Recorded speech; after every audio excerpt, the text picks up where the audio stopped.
Now at 6, students in Albany will be back in school this morning. We have a live report on the new contract that ended the longest teacher strike in district history. Also this morning, Intel looking for a new leader after the company's CEO announced he's stepping down.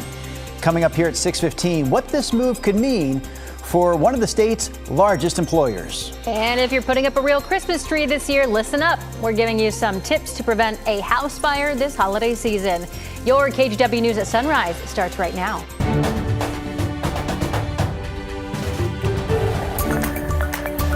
Good morning, and thank you for joining us on your Tuesday. I'm China Green. Where are you at, China Green? Right here. Where are you at, China Green? Right here. There she is. Yeah. Here I am. She's in the center. Wow. Well, I was just looking for her face there for a second, Rod. And now we see yours, and I know you're talking about colder temperatures again this morning. Yeah, it is another hard, frosty freeze out there. So far, no fog over downtown. That's about as brilliant a visibility as you ever see. And remember, when you've got dry air, low humidity, less water vapor, the visibility becomes that much more crystal clear. And we're seeing that this morning over downtown Portland. 32 is the number. Now, the cloudiness there does report some fog. Some fog being reported out along the Columbia River at this time. You can see some fog being reported up near and north of the Glenn Jackson Bridge on 205 up that direction as well in Scappoose. We have the freezing fog advisory reissued until 11 this morning for areas just south of the 205 split down through Salem, Albany, Woodburn, McMinnville, down into Eugene. So watching out for those areas visibility wise. Portland, for the most part, will start and finish with clear skies like yesterday. Freezing numbers out the door, 44 at noon. Pretty light wind away from the gorge and a high back up to about 48. Here's Chris. Rod, you mentioned right along the Columbia River, fog again, and this is the proof, right? I-5 at SR 14 in Clark County. We've got some fog on that side of town. Door number 2 takes us down or over to the east side. I-205 near Killingsworth. We've got some fog showing up there and a couple of trouble spots on the roads as well. We'll zoom in just north of Wilsonville. There's something hanging up the drive here just north of Wilsonville Road. You can see the cars slipping northbound through the fog there. And real quick, I want to hop back out to Sherman County. You may remember yesterday, Sherman County schools were on a 2-hour delay because of freezing fog and icy roads. Check that out. That's US 97 near Kent.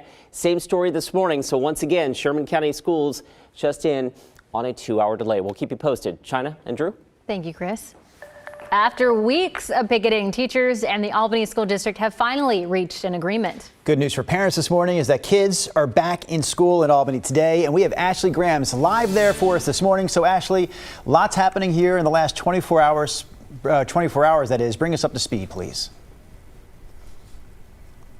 Yeah, Drew, China, good morning. A lot happened in the last 24 hours. That agreement was made right around 8:30 last night. So that means students will be going back to school today, and they are on a 2-hour delay so that teachers can get back in those classrooms and prepare to welcome students back. But it had appeared that there was going to be an agreement much earlier than 8:30 yesterday because the teachers union and the district had come to an agreement on main issues like class size, pay, and prep time, but both the teachers and the district struggled to see eye to eye on conditions around returning to work. That meant everyone went back into negotiations yesterday afternoon. Then a deal was reached in the evening, and the union said teachers voted overwhelmingly to ratify the new contract. The strike started back on November 12th when hundreds of educators walked off the job. It was the first teacher strike in Albany in nearly 40 years. Now, the district did send out an email yesterday and said it's going to take a lot of work to make up that missed instruction.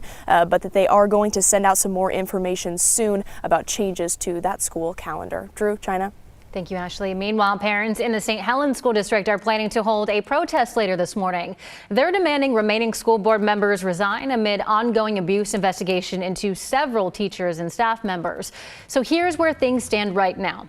The school board chair resigned. The superintendent is on leave, and the St. Helens High School principal turned herself into police last Wednesday after being indicted on multiple charges for failing to report abuse. 2 teachers were arrested last month and have been charged with multiple counts of sex abuse, and a middle school teacher and several other staff members are also under investigation. Today's protest is scheduled to start at 9 a.m. Funding will be on the ballot for battleground schools in the upcoming Clark County special election. The school board voted unanimously last week to put a replacement levy on the February ballot. So Proposition 8 would run through 2029 and replace the current 4-year levy, which expires next December. Property owners will pay an estimated $195 per $1,000 of assessed property value. And this would raise roughly $38 million in the first year and about $45 million by 2029. The special election is on February 11th. Oregon Governor Tina Kotek released her budget proposal for the next 2 years. She says her priorities remain the same: homelessness and housing, behavioral health, and public education. The governor's plan includes $173 million for homelessness prevention and $105 million to maintain long-term rental assistance.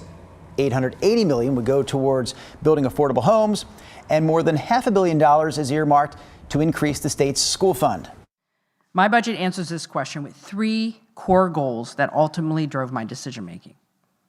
An Oregon where no one has to sleep outside, an Oregon where healthcare is there when you need it, an Oregon where the promise of every child is realized. Wildfires also impacting the governor's budget proposal. This year's wildfire season came with a $150 million price tag for the state. The governor says the state's reserve fund should be able to pay for that. The Oregon Department of Justice, meanwhile, confirmed it's reviewing an investigation into newly elected Clackamas County Commissioner Melissa Fireside. That's according to the Oregonian. The Department of Justice will determine if this investigation has enough evidence to present the case to a grand jury. As we reported last week, Fireside's attorney said an identity theft investigation was underway. The county DA's office told KGW that because of potential conflicts of interest, it sent this case to the Department of Justice for review. Fireside's attorney says his client has not been charged with a crime. Fireside beat incumbent Mark Schull last month.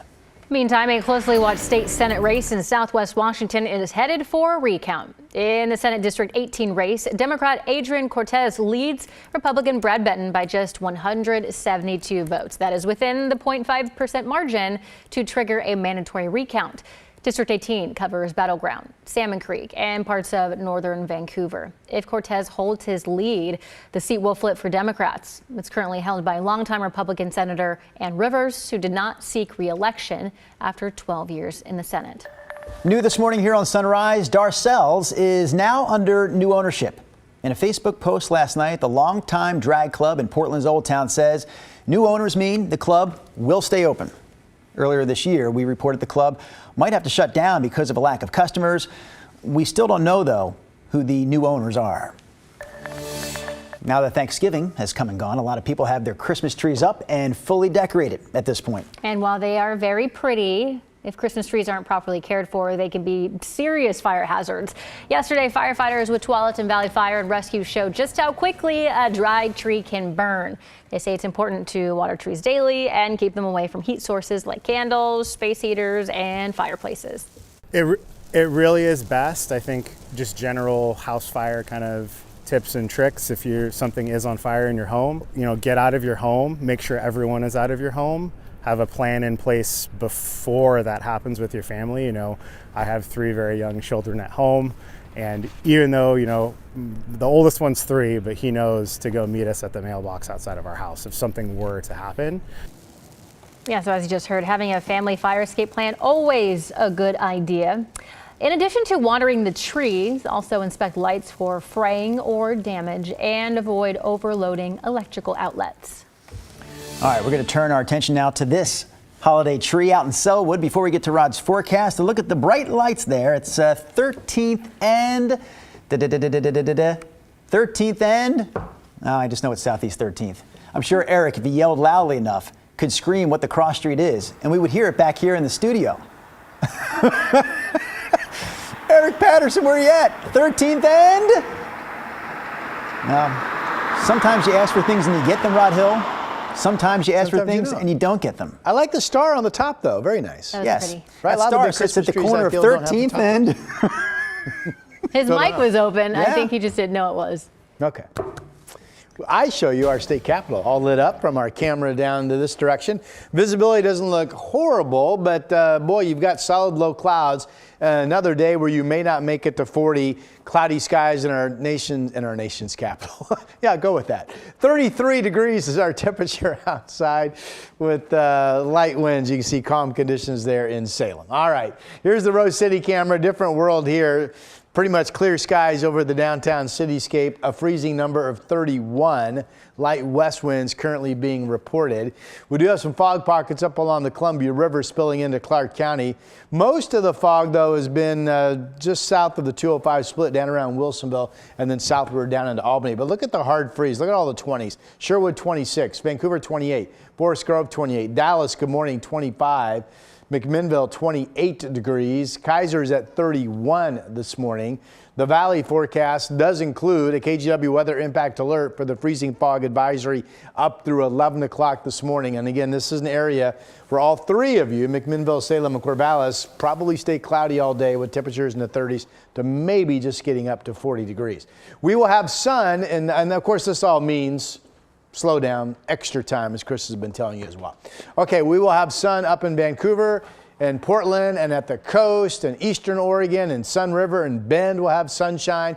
But there is cloud cover from Pendleton through the Dalles down to just east of Mount Hood and then into Hood River. Timberline today with clear skies, 33 degrees this afternoon. Here's the 48 degree number in Portland, 48 tomorrow. Thursday, we get cloudiness, and there's a chance of rain that may or may not happen Thursday and Friday, but we will warm. Clouds and 56 on Friday, likely rain with a cold front coming through on Saturday, and those showers spill into Sunday, and that is your forecast.